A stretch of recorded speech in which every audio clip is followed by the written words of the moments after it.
حضرت سلیمان علیہ السلام نہر کے کنارے بیٹھے ہوئے تھے کہ ان کی نگاہ ایک چیونٹی پر پڑی جو گیہوں کا ایک دانہ لے کر نہر کی طرف جا رہی تھی۔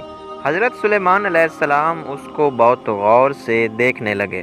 جب چیونٹی پانی کے قریب پہنچی تو اچانک ایک مینڈک نے اپنا سر پانی سے باہر نکالا اور اپنا منہ کھولا تو یہ چیونٹی اپنے دانہ کے ساتھ اس کے منہ میں چلی گئی۔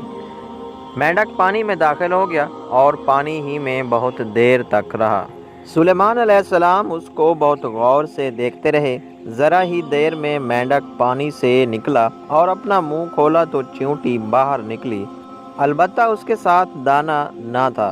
حضرت سلیمان علیہ السلام نے اس کو بلا کر معلوم کیا کہ ماجرا کیا تھا اور وہ کہاں گئی تھی۔ اس نے بتایا کہ اے اللہ کے نبی، آپ جو نہر کی تہہ میں ایک بڑا کھوکھلا پتھر دیکھ رہے ہیں، اس کے اندر بہت سے اندھے کیڑے مکوڑے ہیں۔ اللہ تعالیٰ نے ان کو وہاں پر پیدا کیا ہے، وہ وہاں سے روزی تلاش کرنے کے لیے نہیں نکل سکتے۔ اللہ تعالیٰ نے مجھے اس کی روزی کا وکیل بنایا، میں اس کی روزی کو اٹھا کر لے جاتی ہوں، اور اللہ نے اس مینڈک کو میرے لیے مسخر کیا تاکہ وہ مجھے لے کر جائے۔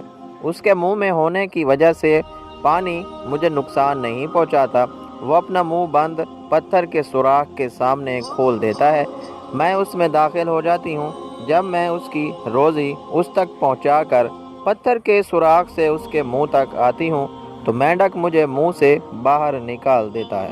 حضرت سلیمان علیہ السلام نے کہا، کیا تو نے ان کیڑوں کی تسبیح کو سنا؟ چیونٹی نے بتایا، ہاں، وہ سب کہتے ہیں، اے وہ ذات جو مجھے اس گہرے پانی کے اندر بھی نہیں بھولتا۔